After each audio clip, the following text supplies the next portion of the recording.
Vamos a continuar con la serie El último día de Jesús. Este es el tema número 4, que se titula La agonía en Getsemaní. La agonía en Getsemaní. La enseñanza número 4. Cuando Jesús termina de instituir el memorial de la Santa Cena,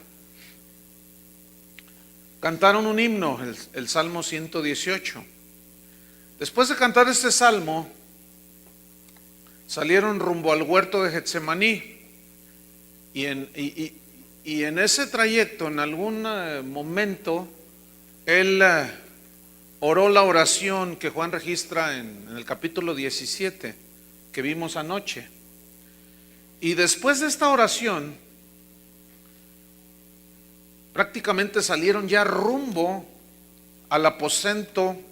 O sea, salieron del aposento rumbo al Getsemaní para de esa manera enfrentar las últimas horas de agonía antes de morir en la cruz.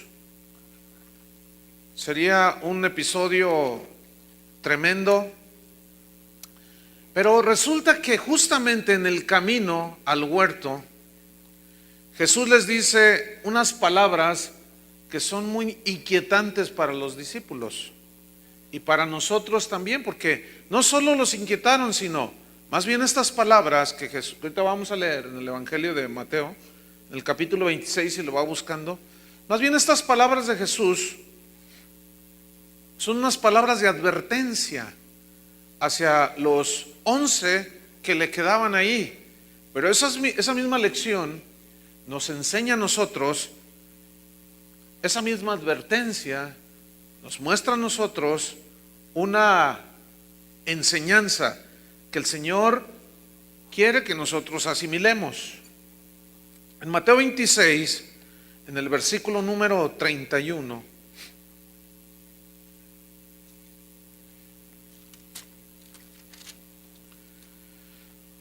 vamos a tomar aquí estas palabras. En el 30 dice: cuando hubieron cantado el himno, salieron al monte de los olivos. Entonces Jesús les dijo, y aquí va la advertencia: todos vosotros os escandalizaréis de mí esta noche. Yo quiero que noten que les dijo a todos los 11.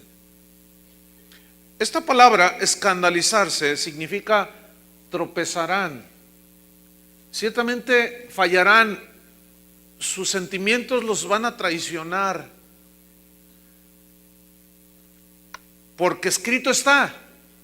Y Jesús cita a un profeta llamado Zacarías, y cita Zacarías 13 versículo 7, y dijo: escrito está. Y una vez más el énfasis de Jesús acerca de lo que está escrito. Nosotros debemos de ser personas o cristianos que dan énfasis en lo que está escrito, aprendiendo del maestro. Entonces les dice: escrito está, heriré al pastor y las ovejas del rebaño serán dispersas. ¿Qué cosas les está diciendo aquí el Señor? Sigamos leyendo en el versículo 32. Pero después que haya resucitado, iré delante de vosotros a Galilea. Dígame, ¿qué fundador de cualquier religión dice una aseveración como esa? Nadie. Versículo 33. Respondiendo Pedro le dijo: aunque todos se escandalicen de ti, yo nunca me escandalizaré. Y aquí vemos a un Pedro confiando en su propia prudencia, en su propia sabiduría. Y de aquí vamos a extraer una lección.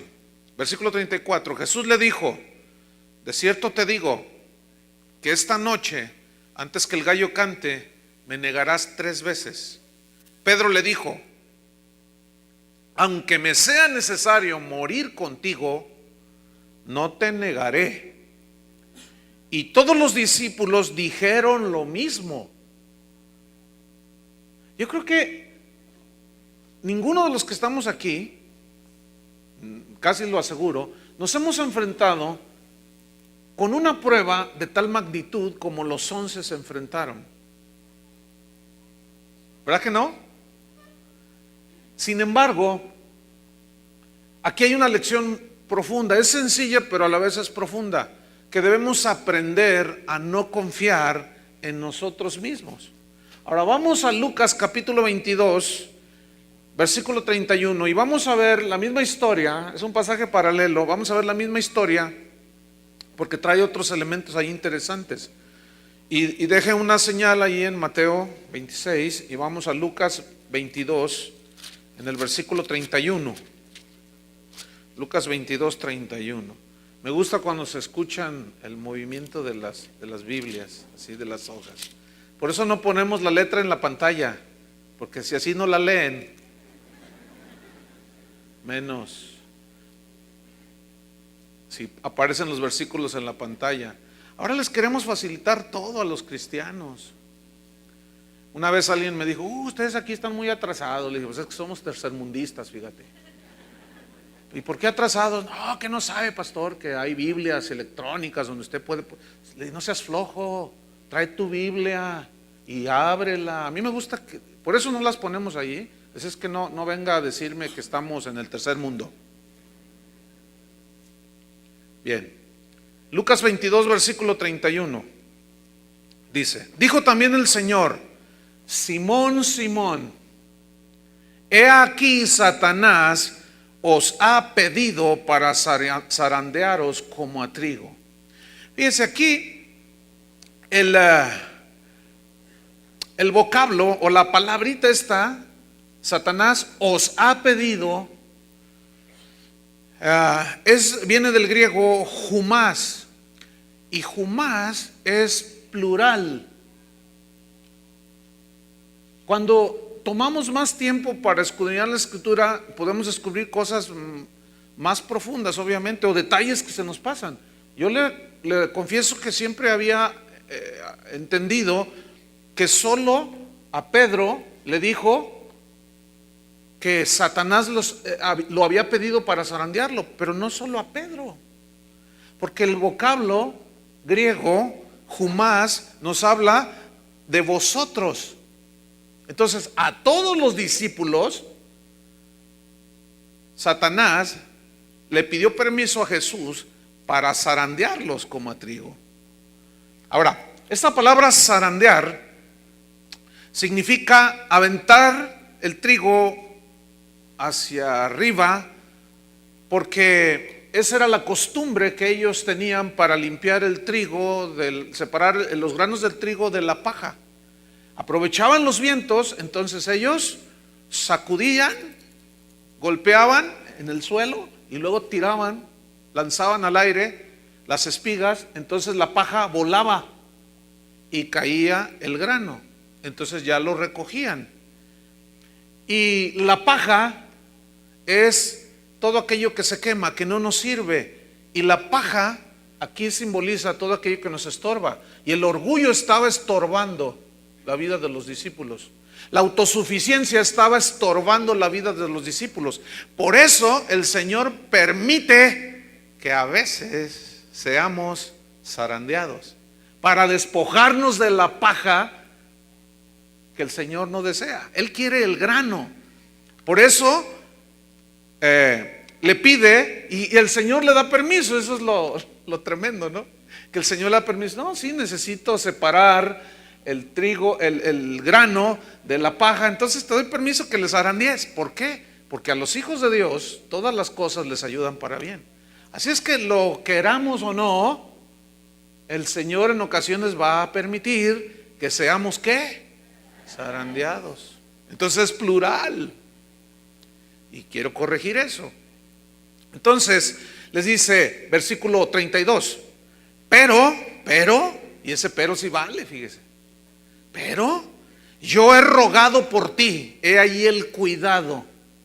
Ahora, ¿por qué? Si Satanás le pidió a todos, ¿por qué se dirige a Pedro? Porque Pedro fue el que habló. No, yo me muero contigo, Señor.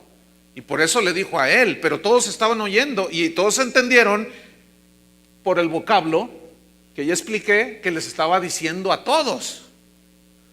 Dice, pero yo he rogado por ti que tu fe no falte. Y yo quiero enfatizar aquí, el cuidado de Jesús en medio de la zarandeada. Es decir, que nada nos arrebatará de la mano del Señor, pero Él permitirá zarandeadas para nuestro crecimiento y madurez y para nuestra limpieza. Dice, y tú una vez vuelto, o sea, una vez arrepentido, eso significa confirma a tus hermanos. Confirmar significa afirmar a otros por medio de la experiencia que se tuvo. ¿Entendieron? Es decir, tú pasas una zarandeada, una prueba, sales avante y ves que otro está en semejante prueba, entonces como tú ya fuiste tratado,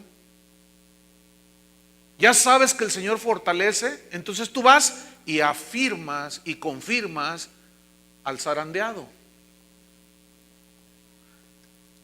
Versículo 33. Él le dijo, Señor, fíjense, él cómo continúa aferrado, confiando en sí mismo. Él le dijo, Señor, dispuesto estoy a ir contigo, no solo a la cárcel, sino también a la muerte. Y como dice un dicho, no sé si es mexicano, pero dice, del dicho al hecho hay mucho trecho. Ese es Proverbios 721. Del dicho al hecho hay mucho trecho. Pedro seguía confiando en sus propias fuerzas, seguía confiando en su propia fortaleza. Era un hombre rudo, dijo, no, yo aquí, yo Señor hasta la muerte. Versículo 34, él le dijo, Pedro, te digo que el gallo no cantará hoy antes que tú niegues 3 veces que me conoces. Y a ellos dijo, bueno, hasta allí vamos a dejarlo por ahora. Entonces, ¿cuál es la enseñanza aquí? Jesús hace una advertencia acerca de que debemos de confiar en Él totalmente. Escúchenme bien, cuando no confiamos totalmente en Él, permite la zarandeada. Cuando pensamos que es por nosotros mismos, con nuestros propios recursos, síguele. Aunque nos zarandee, es por nuestro bien. Entonces aquí hay esa lección, confianza total en Él. Porque fíjense, la omnisciencia de Jesús, es decir, que todo lo sabe, se resaltaba, se magnificaba ante la debilidad de sus discípulos, que no sabían todo. Él lo sabe todo, nosotros no sabemos todo. Por eso es más sabio confiar en el que lo sabe todo. La fidelidad de Jesús se engrandecía ante la infidelidad de sus discípulos. Y el que parecía magnánimo era Jesús. Y Pablo lo entendió y dijo, si nosotros fuésemos infieles, Él permanece fiel. Vean cómo la grandeza de Jesús es intocable y se contrasta con nuestra humana debilidad. Su fortaleza se exalta ante la debilidad nuestra, porque nada más quiero recordarles, queridos hermanos, que el Señor es más fuerte que nosotros. ¿Ya se les había olvidado? ¿No? Ah, qué bueno, porque si no, la zarandeada va a doler. Jesús dijo, les había enseñado en el Sermón del Monte, bienaventurados los pobres de espíritu. ¿Qué significa esto? Son los que reconocen que sus propios recursos no son suficientes, que su propia fuerza e inteligencia no es suficiente y que necesitan la sabiduría de Dios, que necesitan la justificación de Dios, que sus obras no son suficientes para alcanzar la salvación, sino que necesitan la justicia de Dios en ellos. Esos son los pobres de espíritu. En Proverbios 3, versículo 5 dice, fíate de Jehová de todo tu corazón. Y ese fíate pues es confía en Dios. ¿Cómo? ¿Con qué? Con todo tu corazón. Pero luego añade el Proverbio 3, versículo 5.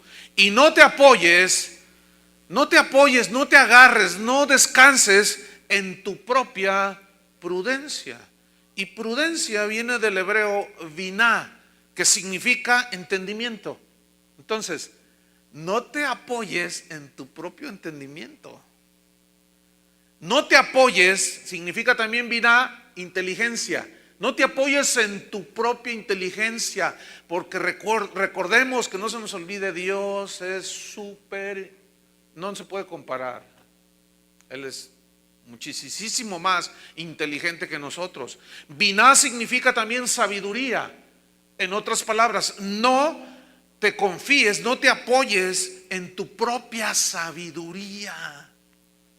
¿Cuántas veces decimos, no, es que yo lo voy a hacer? Y tenemos un cliché, decimos, no, pues en el nombre de Jesús, y yo voy a hacer para demostrar que yo sí puedo.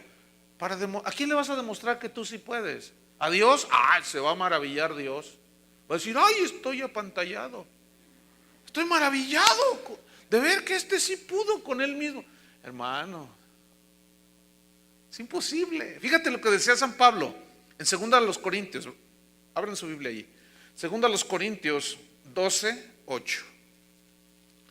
Vamos a notar cómo los discípulos de Jesús, como Pablo, como Pedro, después ya él aprendió la lección. La zarandeada no le ayudó, la zarandeada, Y si hemos de necesitar una zarandeada, pues el Señor ya rogó que nuestra fe no falte.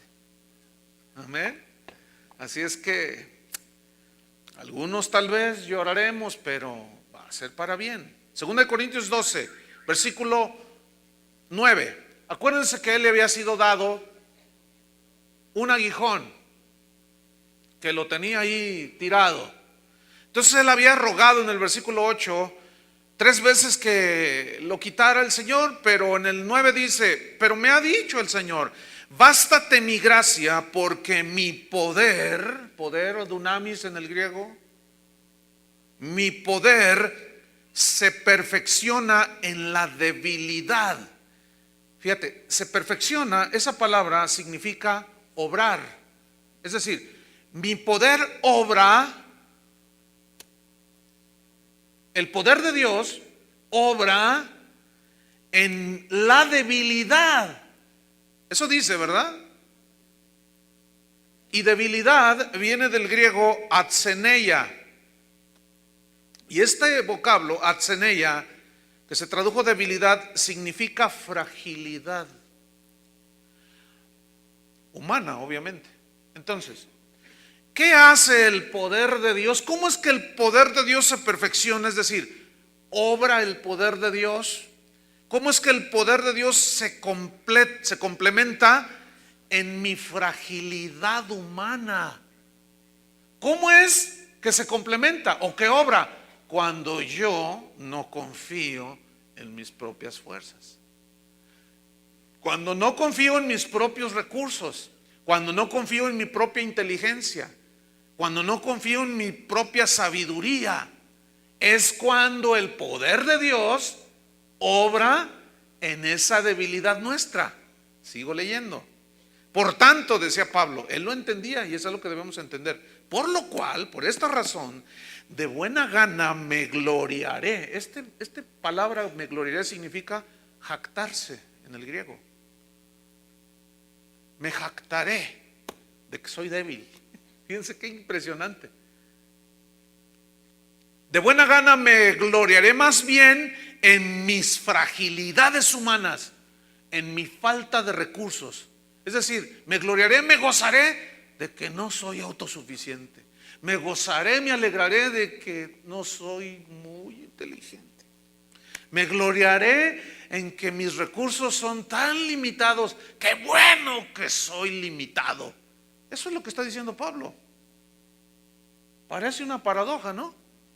Justamente eso es lo que el Señor quiere que nosotros entendamos. Por eso la advertencia, Satanás los pidió para zarandearse, y como ustedes necesitan aprender esa lección, pues le di permiso. Sigo leyendo. Por tanto, escuchen, de buena gana, digan buena gana. Ahora, ¿por qué Pablo de buena gana se gloriaba en su fragilidad? Porque él sabía lo que viene enseguida. Para que repose sobre mí el poder de Cristo. Que Dios les dé revelación, hermanos. Que Dios nos abra el entendimiento. A mí me preguntan, y es una pregunta que al principio yo decía, me molesta, pero no, y ahora ya no me molesta. Le voy a decir por qué. Me preguntan, oye, ¿tú te pones nervioso cuando predicas? Le digo, sí, se me seca la boca y a veces estoy nervioso. Ay, ¿a poco? Si tienes más de 30 años predicando. No, pero yo me sigo. No, tú ya no deberías de ponerte nervioso. Entonces, de veras, ¿verdad? Pero después, no. Por eso antes me molestaba, pero ahora no, porque me recuerda lo débil que soy. Entonces, cada vez que subo a un púlpito, cada vez que hablo la palabra de Dios, lo primero que pienso es no confiar en mi propia sabiduría, en mi propio conocimiento. Porque el Señor es tan así, tan así, que aún puede permitir que en plena predicación se me vaya la voz. Entonces voy a descansar mejor y me voy a gloriar. Qué bueno que me pongo nervioso. Qué bueno que no, que soy no me falta tanto. Qué bueno. Porque entonces, cuando yo reconozco que yo no soy el que hace las cosas, es cuando reposa el poder de Dios. ¿Lo están entendiendo, hermanos? Esto es sencillo, pero a la vez es profundo. Ahora sigo leyendo. Versículo 10. Por lo cual, por amor a Cristo, me gozo en las debilidades, en mi fragilidad. ¿Cuántas veces directores de alabanza, predicadores, se suben a dirigir? Yo dirijo, toco bien, y de pronto les sale mal, se desafinan, de pronto no saben nada que hacer. Y saben una cosa, los que están ahí abajo se dan cuenta cuando no se preparó el que está dirigiendo. ¿Sí o no? Sí. Ya ven, músicos, ya ven. Porque empezamos a confiar en nuestras habilidades, ya ni oramos, ya sé tocar ya nomás agarro una listita y le hago así, canto. No, hermanos. Y el Señor es muy experto en cómo nos demos cuenta que estamos haciendo mal y permite por ahí una zarandeada. Sigo leyendo. Por lo cual, por amor a Cristo, me gozo en las debilidades. Fíjate nomás, en afrentas.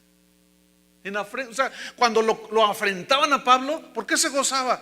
O sea, pues ni modo de golpearme con él. Pues que me digan lo que me digan. Si me dicen que soy el Mesías de Jerusalén, si me dicen que soy la basura de Antioquía, si me dicen que... Qué bueno que me digan que soy una basura. ¿Qué puedo hacer yo? Pero justamente la basura fue la que escogió el Señor para hacer algo, ¿no es cierto? Entonces, cuando te digan basura, pues alégrate, porque justamente el Señor escogió la basura para hacer de la nada, tomar de la nada para hacer algo. Pero no de los que confían en su propia prudencia, sino de los que confían plenamente en Dios. Por eso decía Pablo, por amor a Cristo me gozo en las debilidades, en afrentas, en necesidades. Ay, qué difícil es esto, ¿no? ¿Saben por qué nos es difícil? Porque no logramos confiar totalmente en el que suple todo. Por eso se nos es difícil. Pero si tú te abandonas en la fe, en el buen sentido de la fe, decir, bueno, yo no puedo hacer nada humanamente. Voy a descansar en el Señor, voy a confiar. Es cuando el poder de Dios se manifiesta, hermanos. Justamente allí, en necesidades, en persecuciones, en angustias. Y fíjate la revelación de Pablo. Porque cuando soy débil, esta frase significa cuando reconozco que yo no puedo, entonces, ¿qué dijo? Soy fuerte. Con razón los primeros cristianos vivían como vivían, reaccionaban como reaccionaban, predicaban como predicaban, hablaban como hablaban. Unos dicen hebreos, sufrieron el despojo de sus bienes y dijeron, pues quédate con todo, yo tengo el tesoro de tesoros. Y no estaban aferrados aquí. Entonces, dicen las crónicas de la historia de la iglesia cristiana que cuando quemaban a los cristianos o lo lanzaban a los leones, muchos hasta se gozaban de ser un platillo allí para el león. Qué increíble. Y ellos eran de los que decían, si Dios me puede librar de la boca del león, y si no me libra, pues que provecho al león. O sea, ellos era lo que los hacía fuerte, hermanos. ¿Qué es lo que nos hace fuerte? La fe, la confianza en el Señor. Y ahí está esa enseñanza tremenda, hermanos. Mateo 26, ahí vamos a hacer como un paréntesis, pero ahí está esa advertencia y la enseñanza. Vamos a Mateo 26, vamos a ver la agonía de Jesús. Mateo 26, versículo 36.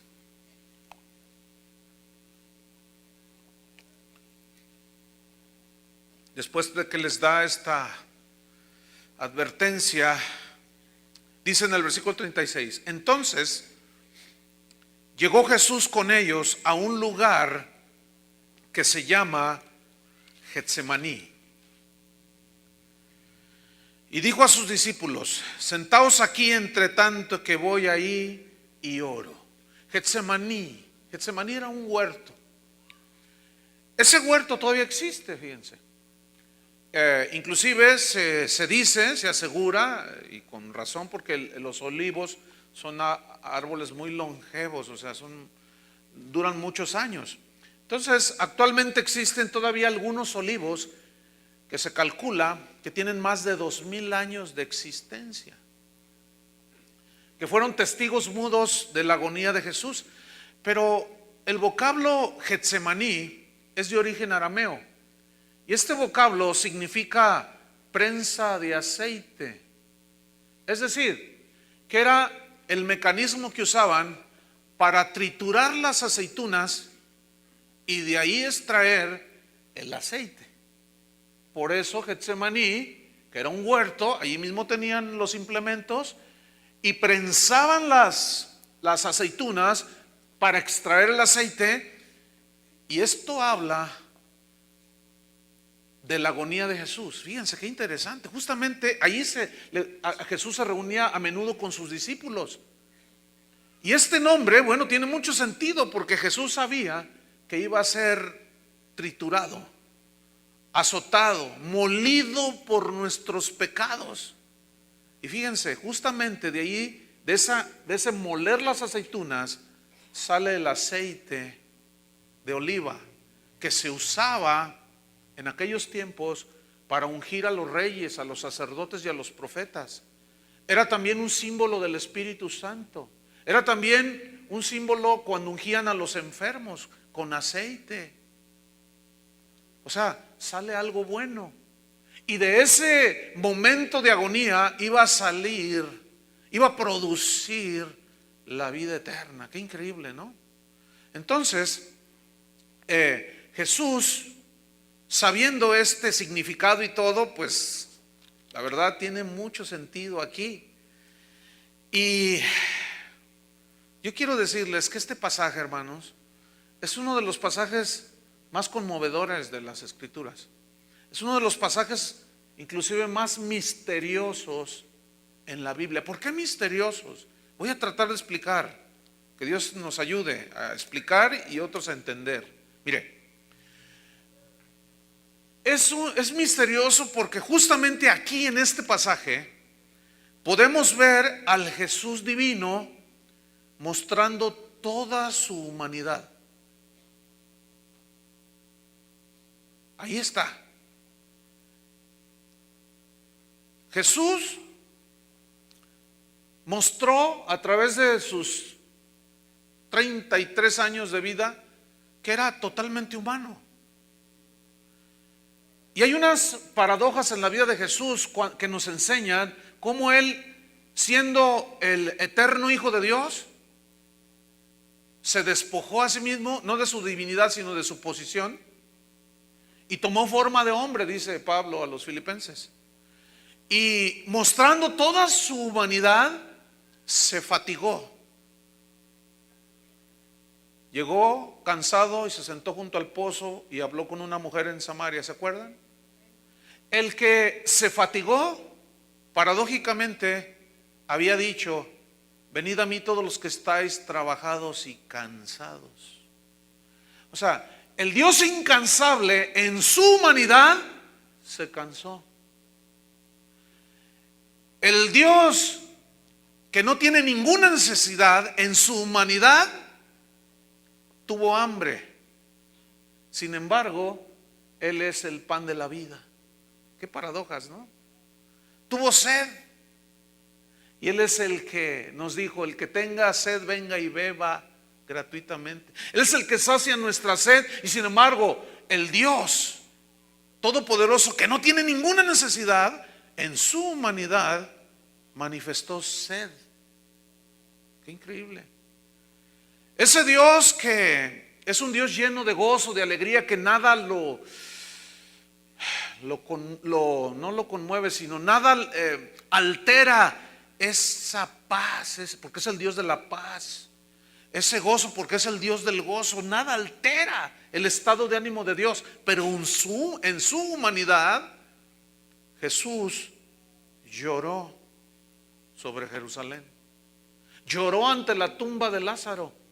Y ese es el que seca nuestras lágrimas. Tuvo que ser el Hijo de Dios, hecho hombre, semejante a nosotros, para entonces poder entender al ser humano. Eso a mí me vuela el entendimiento, se me escapa. Ese Dios creador del universo, qué increíble, que hizo el cielo, las estrellas. Anoche, ¿no vieron la luna? Aunque hay uno que otro lunático por ahí. Yo llegué a mi casa y vi un resplandor no muy común, y como estaba muy oscuro, estaban fundidas las lámparas, miré al cielo y qué maravilla de espectáculo, qué luna tan hermosa. Pues fíjate, el Dios que hizo todo el universo, en su humanidad no tenía dónde recostar su cabeza. A ver, explícalo.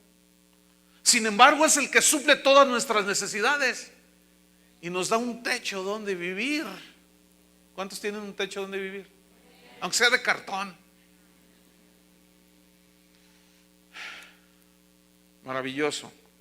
Cristo fue humano en toda la extensión de la palabra, excepto que no tuvo que ver nada con el pecado, hermanos. Esa es la gran diferencia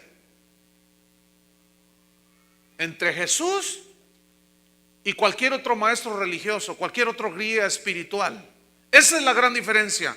Leamos Hebreos capítulo 4. Deja una señal aquí en Mateo y vamos a Hebreos capítulo 4. En el versículo número 15.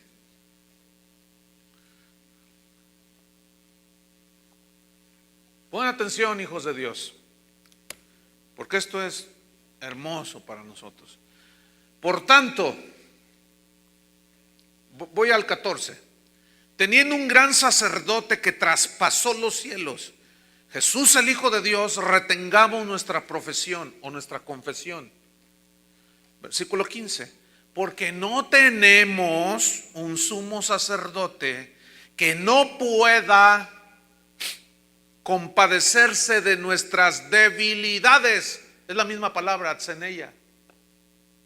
De nuestra fragilidad humana. No tenemos ese sacerdote, hermanos. Los sacerdotes del Antiguo Testamento tenían que ofrecer sacrificios por el pueblo y por ellos mismos, porque eran débiles, sujetos a las mismas debilidades, a la misma fragilidad humana. Entonces nosotros tenemos uno que se compadece de nuestras debilidades. Dice, uno que fue tentado en todo según nuestra semejanza. Es obvio, no se necesita mucha explicación, semejanza humana. Pero, ¿qué dice? Sin pecado. Sin pecado. Versículo 16. Acerquémonos pues confiadamente, significa con seguridad. Nos podemos acercar. ¿A dónde, hermanos? Lavados por la sangre de Cristo. Al trono de la gracia. Que todo se nos es dado por gracia, no en base a nuestros méritos, sino a los méritos de Cristo. No en base a nuestros logros o lo que podamos hacer, sino en base a lo que Cristo logró por nosotros. Pero ahora se nos da por gracia. Cuando vamos a este trono de la gracia y alcanzamos ¿qué? Misericordia y hallar gracia para el oportuno socorro. Porque no hay ninguna tentación que no sea humana, dice Pablo a los Corintios. Dios no permitirá ser tentados más allá de lo que podamos resistir. Porque juntamente con la tentación vendrá el oportuno socorro. O sea, la tentación para el mal. Tentación tiene connotación de transgredir la palabra de Dios, la voluntad de Dios, o sea, pecar. Siempre nos dará la salida. ¿Por qué? Porque Jesús entiende nuestra debilidad y nos va a poner siempre una puerta para que salgamos por ahí. Pero cuando alguno de nosotros se tropieza, no necesita lavarse todo, sino lavarse las manos. ¿Están entendiendo? O los pies, o la cabeza. Volvamos a Mateo.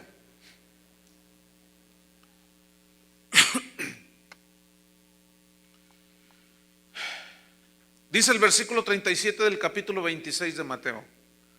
26:37. Y tomando a Pedro y a los dos hijos de Zebedeo, Juan y Jacobo, comenzó a entristecerse y a angustiarse en gran manera. Ponen mucha atención. El vocablo entristecerse viene del griego lupeo. Esta palabra significa afligirse.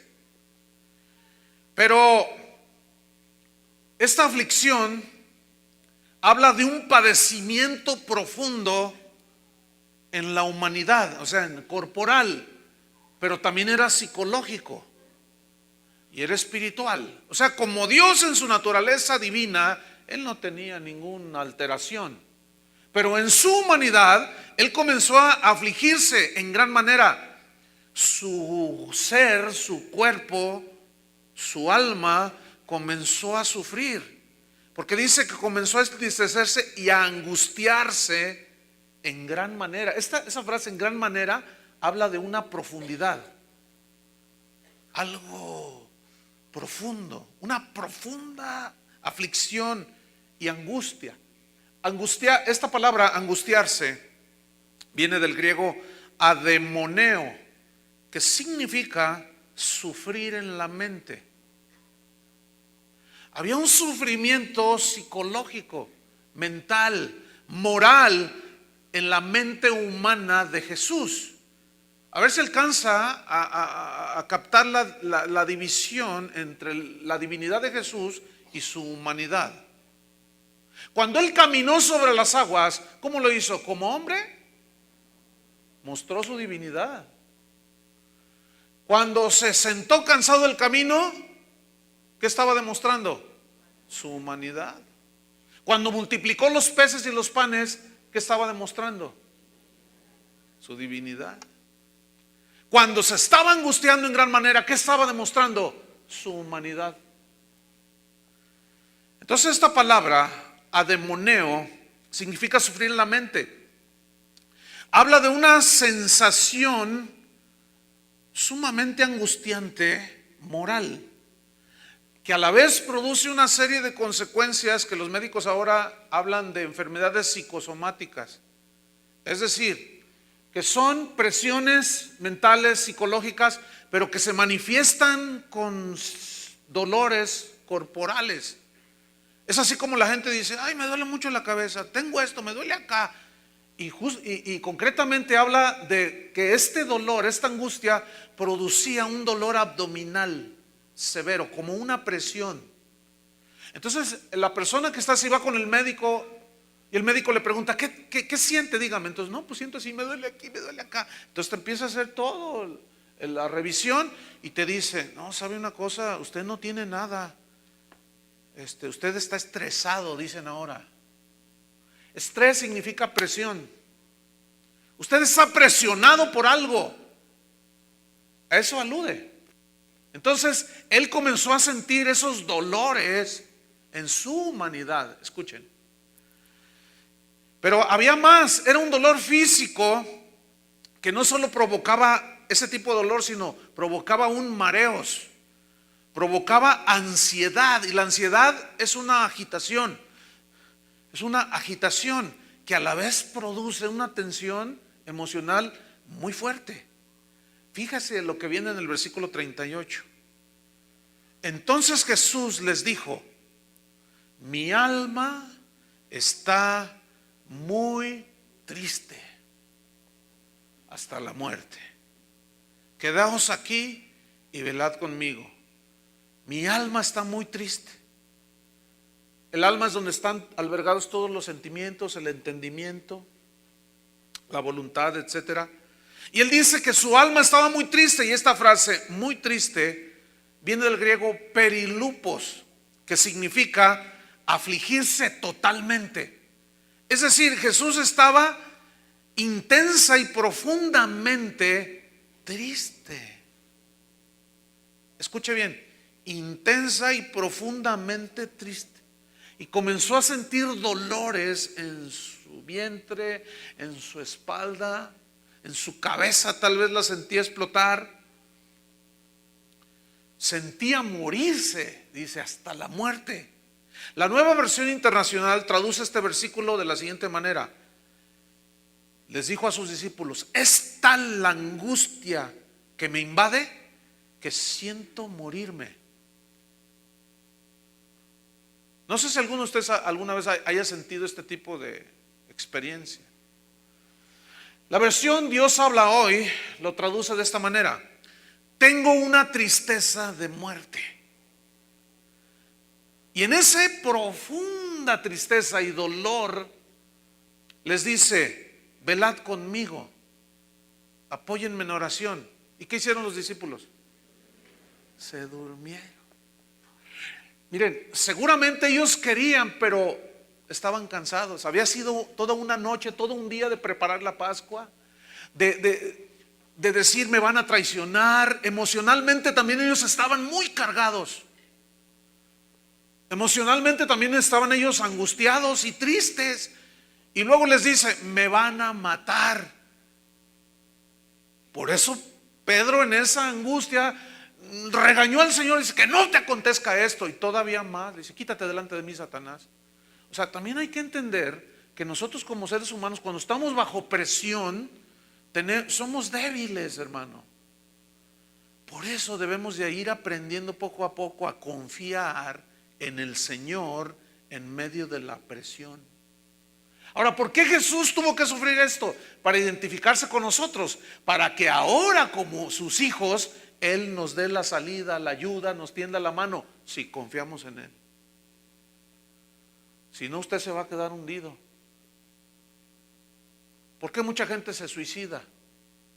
¿Por qué muchos, aún profesándose cristianos, llegan a tener pensamientos de suicidio? Es inconcebible. La respuesta es muy simple, hermanos: porque no han aprendido a confiar plenamente en Dios. Dicen que sí, pero a la vez no descansan y dejan que esa ansiedad, esa perturbación, los hunda en la depresión, e inclusive dejen al Señor. Pero si son verdaderos hijos de Dios, el Señor ya oró que tu fe no falte. Y aún tocando fondo, de ahí el Señor nos puede levantar. ¿A cuántos ha levantado así? O sea, seguimos siendo débiles, hermanos. Pero también está el otro lado, la enseñanza de Jesús: confía plenamente. ¿Creéis en Dios? Creed también en mí. En el mundo tendréis aflicción, pero confiad. Eso es lo que está diciendo aquí, enseñando: confiad, confiad. Yo he vencido al mundo, y si yo como humano lo pude hacer, ustedes lo pueden hacer también. Porque mayor es el que está en nosotros que el que está en el mundo. Vean pues cómo el Señor está tratando con sus discípulos para lo que vendría posteriormente, capacitarlos para enfrentar todo lo que ellos vivieron. Por eso es necesario que nosotros pasemos por Getsemaní también. ¿Entienden la analogía? Es necesario, hermanos. Se durmieron los discípulos. Versículo 39. Yendo un poco más adelante, dice, se postró sobre su rostro y orando y diciendo, Padre mío, si es posible pase de mí esta copa, pero no sea como yo quiero, sino como tú. Mire, era tal su dolor y angustia y sumo dolor físico, moral, que cayó al piso. Ahora fíjese, la palabra o la frase se postró viene del griego pipto, y este verbo habla de caerse, habla de derrumbarse literalmente, físicamente, o sea, se derrumbó, pero no alude a la oración así como, por ejemplo, yo ahorita me puedo postrar para orar. No sé si me estoy explicando. Sino habla que era tal la carga que Jesús en ese momento tenía que se derrumbó. ¿Qué sucede cuando usted está muy triste, en una angustia? ¿No cae tirado a la cama? La misma presión nos hace derrumbarnos. Entonces Jesús se derrumbó al piso, cayó, porque ya estaba sintiendo él toda esa angustia, todo ese sufrimiento. Y dijo en esa postración, Padre mío, si es posible pase de mí esta copa, pero no sea como yo quiero, sino como tú. Cuando dice esta copa, no tenemos tiempo para explicar cómo en las Escrituras, cuando habla de la copa, siempre se refiere a la ira de Dios, que está en una copa simbólicamente y es derramada. Todos los profetas que hablaron de la copa de la ira de Dios, en el Apocalipsis Juan también habla de copas, ¿no es cierto? Y habla de un derramamiento de la ira de Dios. En la última cena, o en la cena pascual, había copas. ¿Qué había en esa copa? Vino, que simbolizaba la sangre. O sea, iba a caer la ira de Dios, el castigo de Dios que tú y yo merecíamos, iban a caer sobre de él. Por eso la copa siempre en la Biblia habla de la manifestación de la ira de Dios. Esto es muy importante, y aquí entramos ya un poco más profundo sobre lo que Jesús vivió. Pongan mucha atención, no se duerman, porque si se duermen van a despertar a la media hora. Bueno, seguimos. Si es posible, pase de mí esta copa, pero luego añade, pero no sea como yo quiero, sino como tú. Ahora, vamos a Lucas 22, 44. Pongo una señal aquí, vamos a Lucas 22, 44. Lucas 22, versículo 44. Y vamos a ver la misma historia, pero con otros elementos que Lucas, que era médico, subrayó. Y estando en agonía, oraba más intensamente. En ese sufrimiento, ¿qué hacía Jesús? Se fue a la cantina a emborrachar, ¿verdad? ¿Por qué algunos reaccionan de esa manera? Santiago dice, ¿está alguno triste? Haga oración. ¿No dice así? ¿Qué debemos hacer cuando estamos en angustia y en tristeza, hermanos? Orar. ¿Pero qué hacen algunos? Van y se refugian a la plaza de los mariachis con 2 botellas de tequila. Ah, sí, seguramente eso te va a sacar de la angustia. Seguramente eso te va a sacar de la depresión, ¿verdad? No, hermanos. Entonces, a más angustia, a más presión, más oración. ¿Por qué? Porque justamente ahí es donde se manifiestan las debilidades, y en la oración estás manifestando tu confianza en Dios, y es donde agarras la fuerza. Oraba más intensamente, pero noten lo que viene a continuación. Y era su sudor como grandes gotas de sangre que caían a tierra. Miren, hermanos, la ciencia a este fenómeno le llama hematidrosis. ¿Qué es esto de hematidrosis? Este fenómeno se presenta cuando alguien está en una extrema carga emocional. Dice la definición de hematidrosis que los vasos capilares que están bajo la piel se rompen a causa de la tensión, del estrés, vamos a llamarle para ubicarnos bien, de la angustia, de la tristeza, de la presión. Se rompen y la sangre que empieza a fluir de eso, cuando se rompen estos vasos, se mezcla con el sudor y sale por las glándulas sudoríparas. Y es así como Lucas dice, y Jesús sudaba como grandes gotas de sangre. El siglo pasado, yo busqué más información sobre esto, y a los últimos 40, 50 años del siglo pasado, los médicos registraron 36 casos de hematidrosis. Es decir, de gente que estaba en alguna angustia tal que se presentó este fenómeno. Fíjese, aquí yo debo decir algo.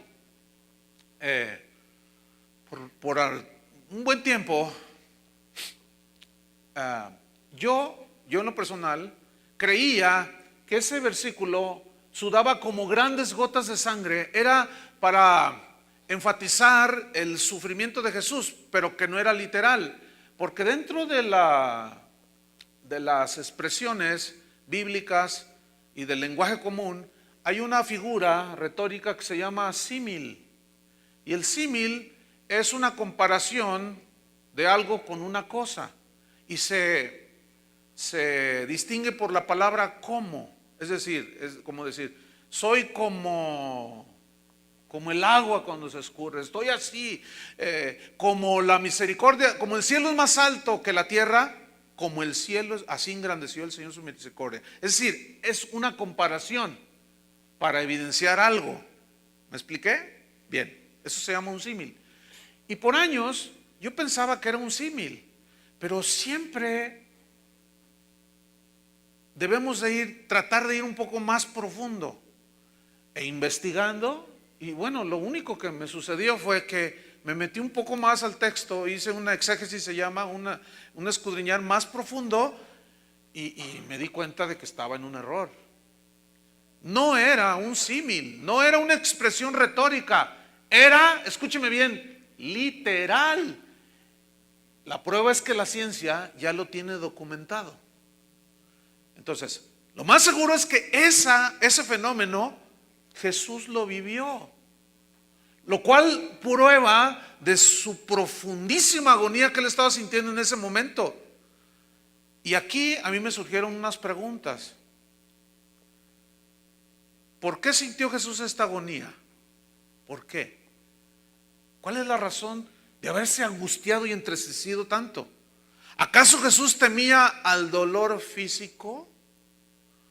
Pues no, porque él les había dicho a los discípulos, no teman a los que matan el cuerpo. Entonces yo sé que efectivamente él no tenía temor al dolor físico. Pero luego me surge otra pregunta.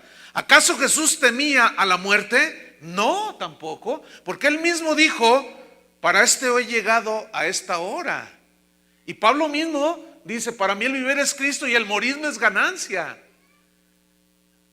Pero también me surgió otra pregunta. ¿Acaso Jesús estaba cambiando de opinión acerca de morir en la cruz por otro tipo de muerte? La respuesta es no, no y no, porque una vez y otra vez y otra vez Jesús dijo, es necesario que la escritura se cumpla. Y yo para esto he venido. Entonces, ¿por qué esa aflicción de Jesús? Y la respuesta nos la da la Biblia, hermanos. ¿Saben por qué? Porque lo que más afligía a Jesús era tener que soportar que el Padre lo abandonara por unos minutos ahí en la cruz del Calvario, para poder de esa manera el Padre derramar la copa de la ira de Dios y enjuiciar el pecado de todos nosotros en Jesús. Mira, hermano, yo cuando pues noté esto en las Escrituras, yo dije, me puse a pensar un poquito. Bueno, obviamente, como estamos tan limitados, no nos alcanza, pero dije, porque esa es la verdadera razón. No hay otra. Porque Jesús mismo responde a las preguntas que surgieron con la misma Escritura. No era temor a la muerte, ni mucho menos. No era querer cambiar el tipo de sacrificio, no, sino que iba a experimentar una separación. Dios volteó el rostro de su hijo. Por eso él dijo, lama sabactani. ¿Se acuerdan? Que significa en arameo, Padre, ¿por qué me has abandonado? ¿Se les aclara el texto? Traten de entender lo más que puedan. Si no, si eres salvo, te salvas de todas maneras.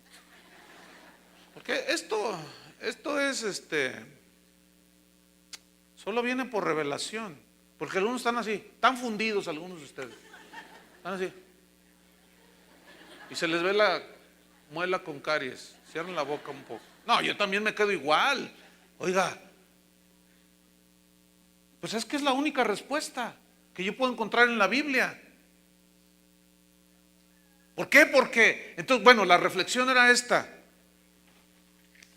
El infierno va a ser un lugar de tormento, pero el tormento más horrible es, ciertamente, escúcheme bien, porque luego dicen que uno dice cosas. A veces uno, por querer explicar, dice alguna cosa y no se explica bien y otros entienden otra cosa. Entonces, yo no quiero eso. Yo estoy afirmando que el infierno es algo literal que Jesús habló más de 70 veces. Mencionó el infierno.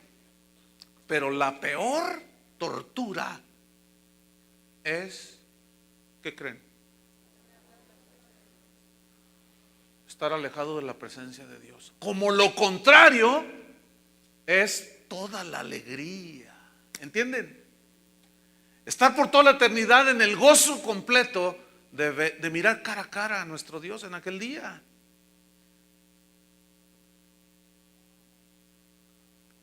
Qué increíble. Entonces esto era lo que más afligía a Jesús. Segunda de Corintios 5:21,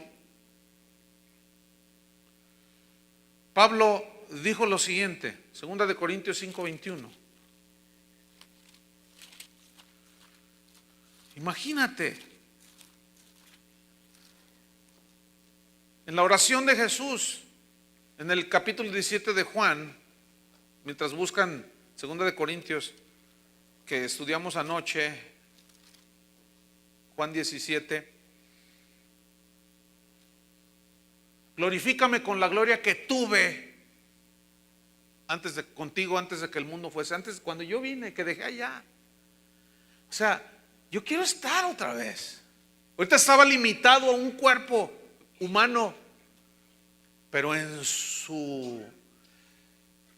miren, hay que tratar de hacer bien la distinción.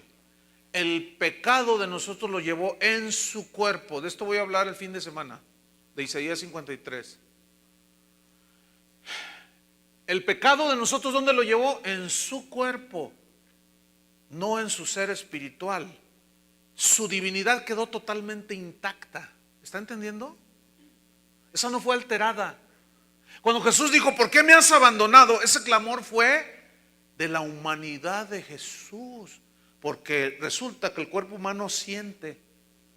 Y él sintió cuando vino aquella separación, cuando Jesús estaba colgado en la cruz, él sintió aquella nube negra. ¿Qué está pasando? Pero en su humanidad. Por eso yo les decía que es uno de los pasajes más conmovedores, pero misteriosos. ¿Por qué? Porque no logramos comprender la profundidad del sufrimiento de Cristo. Aún eso debe de aceptarse por fe, muchas cosas que aún no, ni entendemos. Pero segunda de Corintios, ahí nos quedamos, ¿verdad? Segunda de Corintios capítulo 5, versículo 21. Pablo lo pone así: al que no conoció pecado. Conoció significa no tuvo relación mínima con el pecado. Aunque algunos digan que María Magdalena era su mujer y cuanta blasfemia de ese tipo. Nosotros los hijos de Dios sabemos que es Satanás una vez más queriendo desprestigiar y justamente tocando la divinidad de Jesús y haciéndolo como cualquier humano. Al que no conoció pecado, por nosotros, digan todos nosotros, por ti, por ti, por ti, por mí, por nosotros lo hizo pecado. Y como Dios no tiene comunión con el pecado, eso es a lo que más era la agonía de Jesús. ¿Me están entendiendo? Y sabiendo él que esa agonía que iba a experimentar momentáneamente, porque solo fueron 3-4 horas que permaneció él colgado en la cruz. ¿Saben en quién pensaba Jesús? ¿En quién creen? En ti y en mí. Por eso le era necesario pasar por esa cruz. Por eso le era necesario que esa copa de la ira de Dios fuera derramada sobre él. Pero él pensando en ti y en mí. Eso a mí, yo sí reconozco, allí se me vuela la tapa del cerebro. Se me va, no, ya digo, no, ay, ya lo único que puedo hacer es, ¿qué? Pues doblarme, humillarme ante él y reconocer que él es el Señor. ¿Qué más puedo hacer? Nada más puedo hacer. Nada más podemos hacer, hermanos. Y justamente eso es lo que él quiere evitar en todos los seres humanos. Por nosotros lo hizo pecado. ¿Con qué propósito? Para que nosotros fuésemos hechos justicia de Dios en él. ¿Qué significa esa frase? Hechos justicia de Dios en él. Que como el pecado merece castigo y Dios es un Dios justo, él no tiene por inocente al culpable, sabiendo que nosotros no podíamos pagar por nuestros propios pecados, tuvo que él proveerse de un cordero, como cuando Dios le pidió a Abraham que le sacrificara a su hijo, y él se proveyó un cordero, un carnero que sacrificó, tipificando al cordero de Dios que quita el pecado del mundo.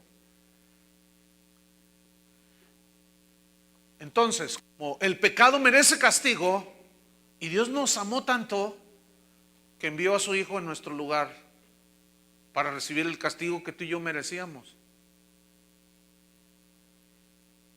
Eso es algo maravilloso, ¿no creen? Profundo. Por eso la agonía de Jesús. Entonces él no estaba rehuyendo o rehusando morir en aquella cruz, no, para nada. El sometimiento a la voluntad del Padre era incondicional de parte de Jesús, porque en ese mismo versículo él dijo: pero no se hagan como yo quiero, sino como tú. ¿Saben qué significa eso? Negarse a sí mismo. ¿Y qué dijo Jesús respecto a sus verdaderos discípulos? El que no toma su cruz, se niega a sí mismo y me sigue cada día, no puede ser mi discípulo. Es decir, para ser verdaderos discípulos tenemos que identificarnos con el sufrimiento de Cristo. Un sometimiento total a la voluntad del Padre. Por eso el domingo pasado yo hablé sobre la obediencia, un rasgo del verdadero discípulo de Jesús, de los verdaderos discípulos. No mi voluntad. Y Jesús está demostrando aquí un sometimiento total a la voluntad del Padre. Él había dicho, no lo busquen, en Juan 8:29 dijo: yo siempre hago lo que le agrada. Siempre hago lo que le agrada. En Juan 4:34 dijo: mi comida es hacer la voluntad del que me envió. El hacer tu voluntad, citó un salmo después Jesús. El hacer tu voluntad, Dios mío, me ha agradado. Entonces la humanidad de Jesús se muestra en toda su intensidad aquí en este pasaje, en la angustia de tener que enfrentar la copa de la ira de Dios. Sin embargo, como hijo de Dios eterno, sabía que no había otra manera de salvar al mundo. Por eso se sometió a la voluntad del Padre. Como humano, Jesús lo dio todo. Se ofreció todo, ¿no es cierto? ¿Que Jesús no nos pide todo a nosotros? O sea, nosotros no vamos a hacer nada para hacer perdón a nuestros pecados. No estoy hablando de eso, ni se confunda. Pero si el Padre no rehusó a su Hijo y Jesús no rehusó dar su vida, ¿qué nos queda a nosotros, hermano? ¿Dársela en abonos? ¿Y cuántas veces le ponemos condición a Dios? Voy a la iglesia si me concedes esto. Uy, hermano, Dios no es ningún genio de la lámpara, hermano, para conceder deseos. Egoístas, necios, carnales, mundanos, pecaminosos. El otro día me hicieron una pregunta así, oiga pastor, fíjense la pregunta, oiga pastor, va a sonar chusco, pero no es el propósito, que suene gracioso. Pero me dijo, oiga pastor, por ejemplo, si yo soy jugador de fútbol, dice, y yo juego en el Atlas, ya, traten de no tomarlo muy chusco, pero eso sucedió. Y yo dije, me quiere bromear a mí. Y dice, ¿me estás echando una broma? Dice, no, es que mire, si yo soy jugador de fútbol y le voy al Atlas, entonces si yo oro con fe para ser campeón, bueno, es que ya el destino del Atlas es. Yo le dije, bueno, mira, hay varias respuestas. La primera es que el destino del Atlas es solo un campeonato y ya. Pero luego yo le volteé la tortilla, fíjate, y le dije, entonces fíjate, tú vas a jugar la final contra las Chivas del Guadalajara. Y resulta que también ahí hay 2, 3 Chivas que son ovejas, que son cristianos. Entonces también ellos van a orar porque los dos quieren ser campeones. ¿Tú crees que Dios, escúchenme bien, tú crees que Dios se va a tomar partido en ese tipo de cosas? Dios no es frívolo. Pero ¿y si oro con fe? Mira,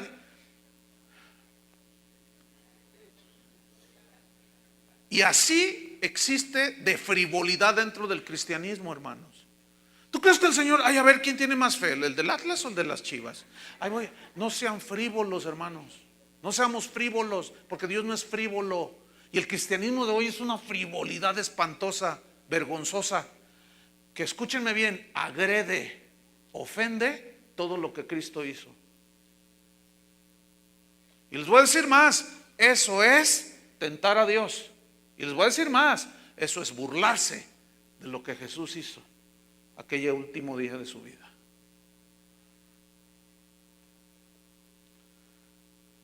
Y les voy a decir más. Por eso la iglesia del Señor no debe ser un circo de 3 pistas. Por eso el altar de Dios no debe ser un lugar de exhibicionismo, ni de promoción, ni de vengo a cantarles para vender mis discos y vengo a predicarles para que compren mi libro allá afuera.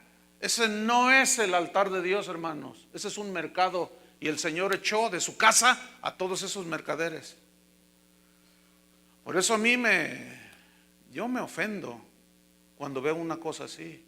Porque estos no han entendido lo que Jesús sufrió. ¿Tú crees que Él sufrió todo eso para venir nosotros a hacer payasadas al púlpito y entrar en motocicleta hasta acá? Y empezar a ser cirquero, como un circo descendiendo allá con un gancho el pastor y de una plataforma. ¿Ustedes creen que el Señor hizo todo eso? Hermanos, lo que Jesús hizo en la cruz del Calvario y sufrió en ese Getsemaní no era un acto de circo. No era un acto de circo. No era una obra de teatro, hermanos. A mí sí me indigna. Y me provoca ¿a qué? A decir que se está profanando la casa del Señor, hermanos. Y muchos no les gusta, pero yo sé por qué no les gusta, porque no son nacidos de Dios, porque no son hijos de Dios, porque si fueran hijos de Dios, tendrían respeto.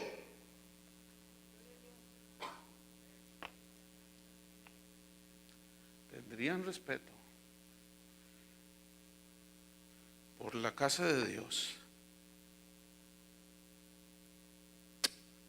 Aleluya. Pero hay algo aquí bien tremendo, hermanos. Nosotros como cristianos ya no debemos temer la ira de Dios. Ya no somos objeto de la ira de Dios. ¿Por qué? Porque Dios derramó toda su ira en Jesús en lugar de nosotros. Entonces para nosotros ya esa ira fue descargada totalmente en su obediente y único Hijo, en Jesús. En Isaías 53 dice: el castigo de nuestra paz fue sobre Él, para que tú y yo tuviésemos paz. El castigo de nuestra paz fue sobre Él, y por su llaga fuimos nosotros curados. Y vámonos sobre el final, hermanos. Mateo 26, y luego tendremos un receso. Mateo 26, versículo 40.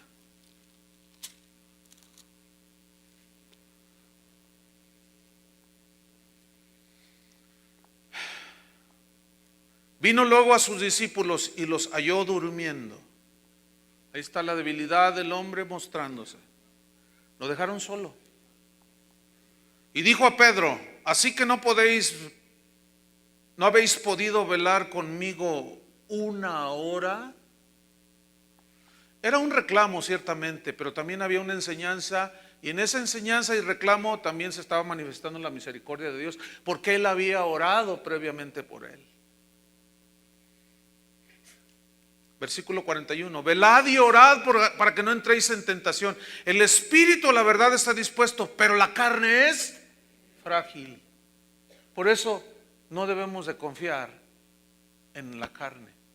Por eso Pablo decía: las armas de nuestra milicia no son carnales, refiriéndose a estrategias humanas, pensamientos humanos, razonamientos humanos, confianza en la sabiduría humana. No. Y Jesús lo vuelve a ratificar: la carne es débil, es frágil. No confíen ni en su propio corazón, porque a veces los puede engañar. Confíen. ¿Saben en qué debemos de confiar, hermanos, para estar seguros? En lo que está escrito, en la palabra de Dios. Esa es inalterable. Siempre es. Era eterna, sigue siendo eterna. La palabra, el verbo se encarnó y se hizo hombre. Versículo 41: velad y orad para que no entréis en tentación, la carne es débil. 42: otra vez fue y oró por segunda vez, fíjate, diciendo: Padre mío, si no puede pasar de mí esta copa sin que yo la beba, si no puede. Él sabía que no, pero ¿cómo está hablando allí? Por su humanidad. Hágase tu voluntad. Aquí ya está surgiendo la inalterable divinidad del Hijo de Dios. Pero no se haga mi voluntad, sino la tuya, Padre. Para esto he venido al mundo. Versículo 43: vino otra vez y los halló durmiendo, porque los ojos de ellos estaban cargados de sueño y además de cansancio, hambre, sed. Estaban desvelados. Y dejándolos se fue de nuevo y oró por tercera vez, diciendo las mismas cosas. Termino diciendo esto. Aquí está Jesús mostrándonos en toda su intensidad su agonía, su tristeza y sufrimiento por lo que se avecinaba. ¿Qué era? Que el Padre lo abandonaría por unos breves momentos. Y en el versículo 45, fíjense lo que dijo. Entonces vino a sus discípulos y les dijo: dormid ya, descansad.